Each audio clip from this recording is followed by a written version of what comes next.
भगवान शिव से विलग होकर अपने शरीर को भस्म किया, हिमालय के यहां जाकर के पार्वती जी के रूप में प्रकट हुए।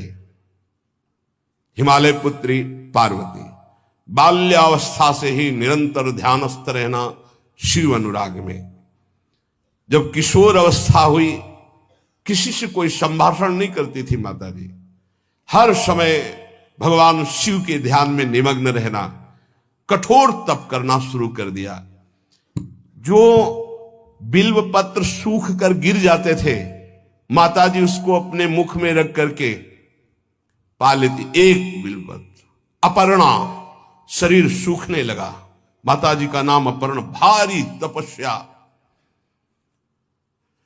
भगवान शंकर को एकदम बोध हुआ कि सती का जन्म पार्वती के रूप में हिमालय के यहां हो चुका है और वो हमारे लिए कठिन तपस्या कर रही है।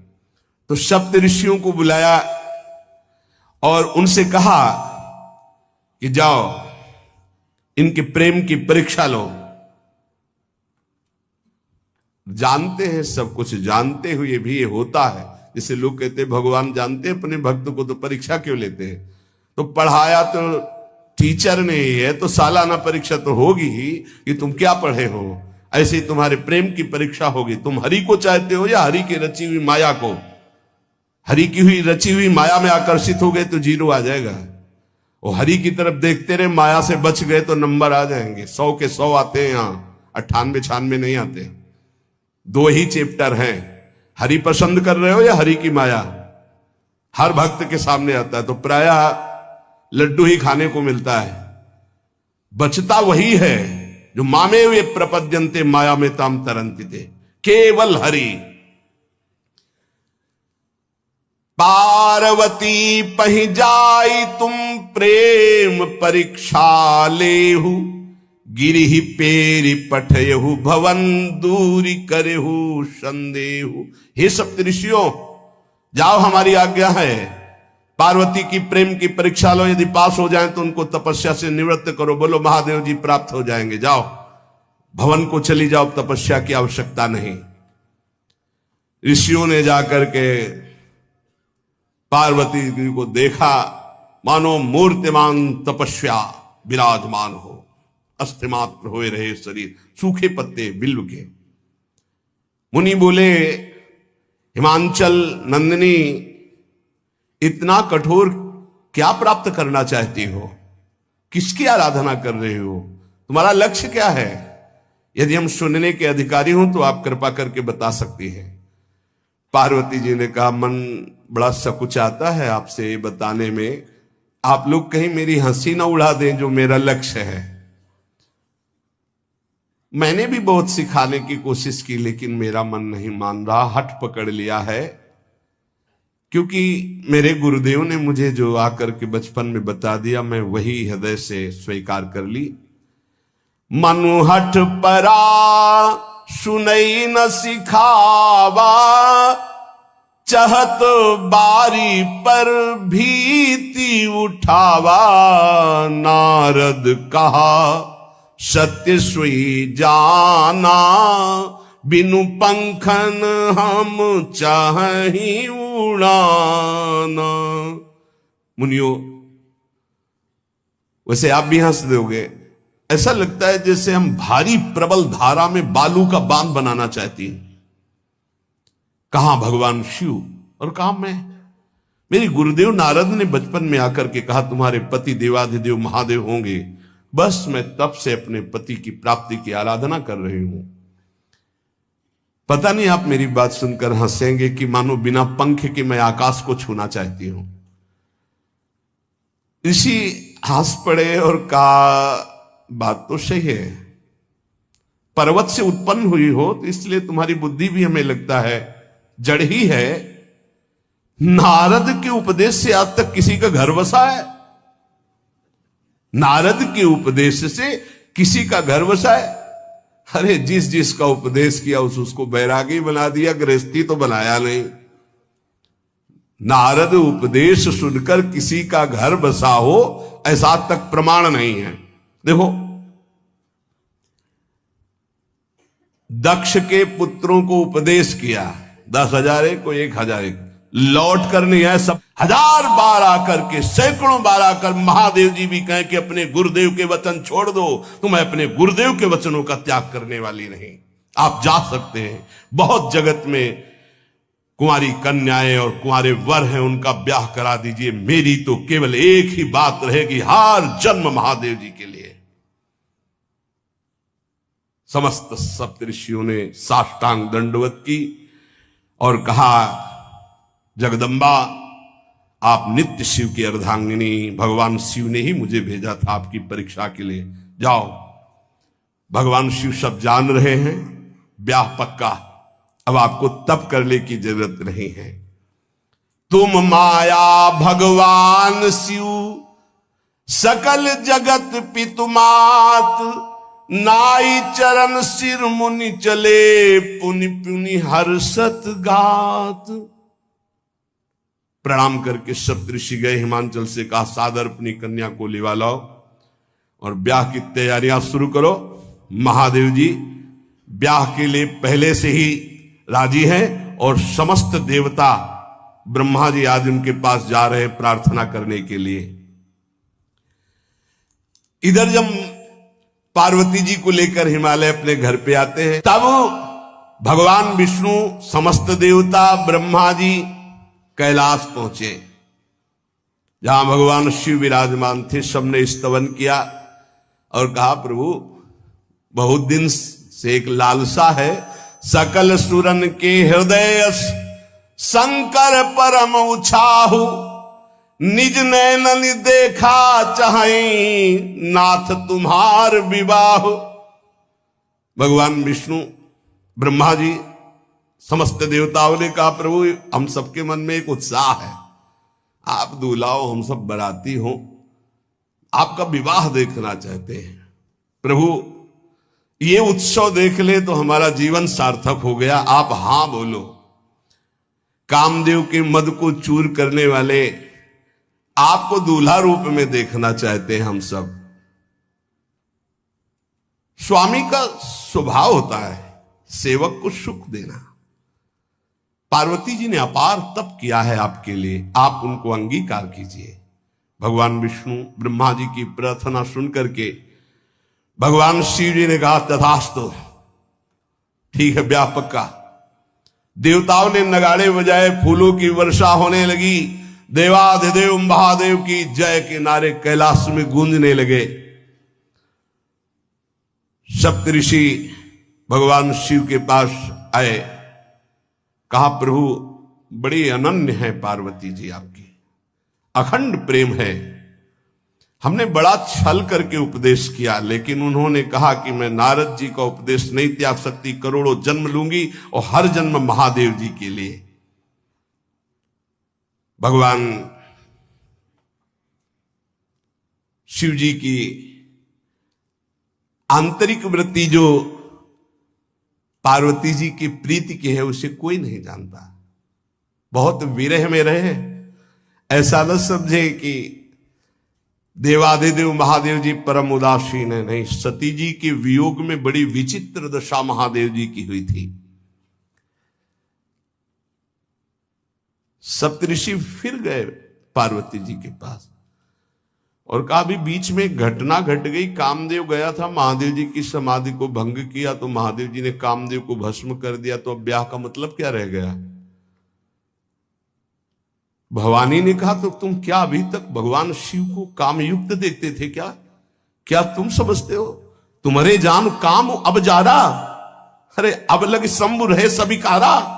तुम्हारी नजर में अभी तक भगवान भिखारी थे और अब काम को भस्म किया है। अरे हमने भगवान शिव की आराधना की, हमरे जानी सदा शिव जोगी, अज अनवद्य अकामो अभोगी। मैंने तो शिव को सदा ही योग संपन्न ब्रह्मबोध देखा है। वचन और कर्म से, मन से मैंने यदि भगवान शिव को अपना स्वामी माना है, योगी, अजन्मा, अनिंद्य, काम रहित, भोगहीन, तो निश्चित मुझे प्राप्त होंगे।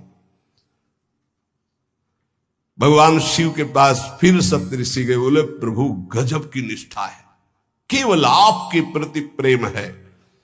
ब्रह्मा जी ने लगन रची, सप्तऋषियों को बुलाया और कहा ब्याह दोनों तरफ, ये लड़की पक्ष की लगन, ये वर पक्ष की लगन। ब्याह तय हो गया, दिन नक्षत्र घड़ी, नगाड़े बजने लगे, देवताओं के लिए सुमन वृष्टि हुई। ब्रह्मा जी ने सबको बुलाया, हिमालय ने सबको निमंत्रण दिया, बड़े बड़े पर्वत भेंट लेके आ रहे हैं, बड़े बड़े रसनिधि समुद्र भेंट लेकर के आ रहे हैं। वहां भोजन पान के लिए हिमालय के पास कोई कमी थोड़ी थी, रस की नदियां बह रही थी, विविध प्रकार के रस, विविध प्रकार के फल, विविध प्रकार के भोग वहां सब व्यवस्थित किए जा रहे हैं। ब्रह्मा जी ने कहा देखो, सबसे पहले नारायण की समाज रहेगी, दूल्हे की नहीं रहेगी, नहीं तो गाली ही पड़ेगी। हिमालय के यहां प्रवेश पाने के लिए बरातियों में सबसे पहले नारायण, फिर देवराज इंद्र का परिकर, वायु देवता, अग्नि देवता, सबसे पीछे दूल्हा की बारात। बात तय हो गई, ऐसे ऐसे सब लगे संवारन सकल सुर, वाहन विविध विमान, हो ही सगुन मंगल सुबद, करही अप्सरा गान। सब अपने अपने वैभव संपन्न सब तैयार हो रहे हैं। बोले महाराज दूल्हे को तैयार किया जाए। शिव ही शंभुगन करही सिंगारा, जटा मुकुट अहि मोर संवारा, कुंडल कंकन पहिरे ब्याला, तन विभूति पट के हरि छाला, शशि ललाट सुंदर सिर गंगा, नयन तीन उपवीत भुजंगा, गरल कंठ उर नर सिर माला, अशिव वेश शिव धाम कृपाला, कर त्रिशूल अरु डमरु विराजा, चले बसा चढ़ी बाजही बाजा, देखी शिवहि सुरत्रिय मुस्काही, बरलायक दुल्हनी जग नाही। दूल्हे की तैयारी हो रही भाई, चिता की भस्म, चिता की भस्म, जिसे पाउडर ले लिया, पहले चिता की भस्म लगाई गई, अब जटाएं बांधी गई। जटा ऐसे त्रिभुवन का विनाश जब करना होता, जटा खोलकर जब तांडव करते तो कोई नहीं बचता। जटा कटा संभ्रमम भ्रमण निलंप निर्झरी, विलोलवी चिवल्लरी विराजमान मूर्धनि, धगत धगत धगत जो ललाट पट्ट पावके। तीसरा नेत्र मानव विश्व का विनाश करने के लिए उसे पटबंद किए हुए विशाल जटाएं। जटा का तो मुकुट सवार आ गया, अब जटा बंधे का ऐसे सांप, ये मुकुट सांप, और कुंडल करिया और भूरी भी थी। हाँ, सोने चांदी के लिए डंक मार दे तो बेहोश हो जाओ ऐसे। पहिरे ब्याला, बाजूबंद छोटे फण वाले, है कोई पनिहा कोई दुमहा ऐसे, और ऐसे जनेऊ वासुकी नाग, गले के माला भगवान का विभूत, ऐसा स्वरूप है। और शेर की छाल नीचे, शशि ललाट, द्वितीया का चंद्र, शशि ललाट, ये मुकुट द्वितीय का चंद्रमा, सुंदर सिर गंगा, भगवती गंगा फवारे ले उठते जटा के बीच से गंगा जी। नयन 3, माथे वाला बंद है, 2 खुले हैं। उपवीत भुजंगा, जनेऊ वासुकी नाग। गरल कंठ, नीलकंठ विष यहां रोके हुए, और मुंडों की माला,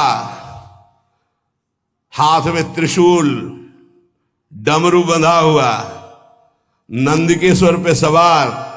बोले ऐसे दूल्हा के लिए दुल्हन तो त्रिभुवन में नहीं मिलेगी, ऐसा दूल्हा दुल्हन का मिलेगी।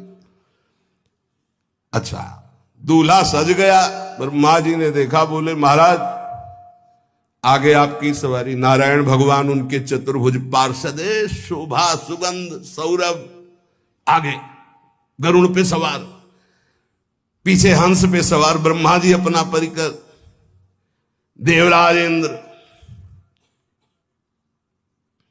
भगवान विष्णु जी दूल्हे की तरफ देखे, बोले महाराज विष्णु कहा अस बिहस तब बोल सकल दिशराज, बिलग बिलग होई चलो सब निज निज सहित समाज। कोई भी दूल्हे के पास मत फटको, पीछे रहने दो, सब अलग अलग समाज चलो, नहीं पानी नहीं मिलेगा हिमालय के अगर आगे ये हुई तो। अब तो वर अनुहारी बरात न भाई, हंसी करहियो पर पुरजाई।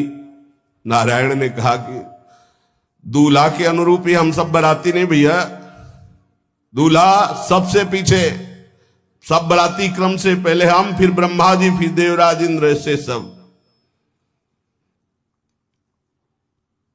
भगवान शिव ने कहा तुम अपने पार्षद सब लिए हो, तो हम बुलाते हैं। श्रृंगी निकाली, जे ही बजाया तो भगवान शिव के पार्षद आ गए। शिव अनुशासन